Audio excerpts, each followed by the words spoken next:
Hello friend, welcome to Chandrakanta recipes. కాలీఫ్లవర్తో పకోడీ ఇలా కనుక చేసుకుంటే చాలా బాగుంటుంది. ఒకసారి ట్రై చేసి చూడండి. కాలీఫ్లవర్ కడగకుండా స్టవ్ మీద సిమ్లో పెట్టి కొంచెం తగిలేటట్టుగా గోరువెచ్చగా కాల్చండి. కాల్చిన తర్వాత ఒక ప్లేట్లో ఇలా కొట్టండి. ఇలా కొడితే కనుక పురుగులు ఏమన్నా ఉంటే కనుక పడిపోతాయి అన్నమాట.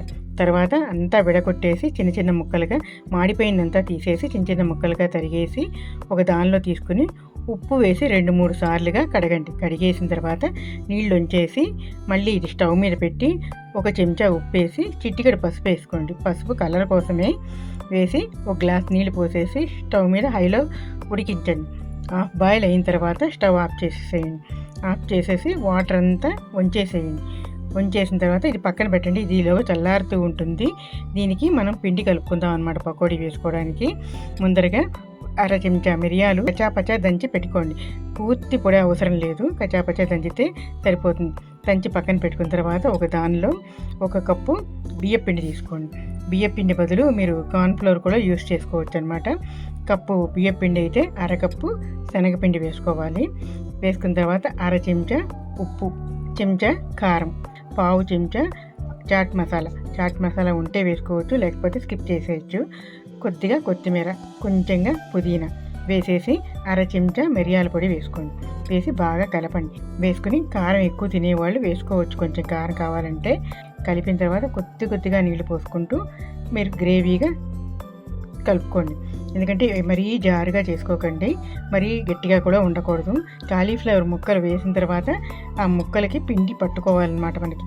ఎందుకంటే మనం పకోడీలా వేసుకోవడానికి వచ్చే విధంగా రావాలి. ఆ విధంగా మీరు చూసుకోండి. ఒకవేళ మీకు జారు అయిపోతే కనుక పిండి అందులో కొంచెం బియ్యపిండి కలుపుకోండి. శనగపిండి కలుపుకుంటే మెత్తగా బజ్జీల్లా వచ్చేస్తాయి.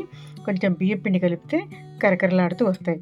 నూనె బాగా మరిగిన తర్వాత మీరు చెంచా కానీ చేత్తో కానీ మీ సౌకర్యం ఎలా వీలైతే మీరు అలా కొద్దిగా ఒక్కొక్కటిగా ఇట్లా విడగొట్టి వేసుకోండి అన్నమాట. చిన్న చిన్న ముక్కలుగా ఉంది కదా, ఆ ముక్కలుగా వచ్చేటట్టుగా వేసుకోండి. మీరు ఒకవేళ నూనెలో వేసిన తర్వాత అతుక్కున్నా కూడా మీరు గరిటె సహాయంతో నెమ్మదిగా గంట్లు పెడితే అది విచ్చుకుపోతుంది.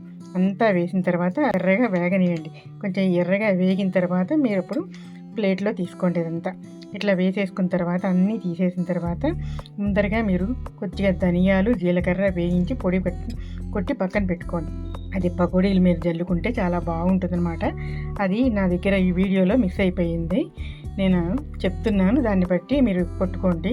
కొద్దిగా ఒక చెంచా ధనియాలు, అర చెంచా జీలకర్ర వేయించేసి పౌడర్ కొట్టుకుంటే అది మెత్తగా అయిపోతుంది. పకోడీలు మీరు వేసుకుంటే చాలా బాగుంటుంది. అన్నీ అయిపోయిన తర్వాత ఒక 2 రెమ్మల కరివేపాకు, ఒక 4-5 పచ్చిమిరపకాయలు నిలువుని చీర్చేసి అవి కూడా వేయించి పక్కన పెట్టుకోండి. కారం ఎక్కువ తినాలనుకునే వాళ్ళు మాత్రమే ఇలా చేసుకోండి, లేకపోతే అవసరం లేదు. అన్ని పకోడీలు తీసిన తర్వాత ఈ ధనియాలు, జీలకర్ర పొడి వేసుకొని కొంచెంగా మిరియాల పొడి జల్లుకున్నా చాలా బాగుంటుంది. అలా తింటూ మధ్యలో పచ్చిమిరపకాయలు కావాలనుకున్న వాళ్ళు మాత్రమే పచ్చిమిరపకాయలు కొరుక్కోండి. అలా ధనియాలు జీలకర్ర పొడి వేయకపోయినా కూడా రుచి ఏమాత్రము తగ్గదు. నచ్చిందనే అనుకుంటా. నచ్చితే లైక్ చేయండి, షేర్ చేయండి. పక్కనే ఉన్న బెల్ ఐకాన్ ప్రెస్ చేసి మీ అభిప్రాయాన్ని కామెంట్ రూపంలో తెలియపరచండి.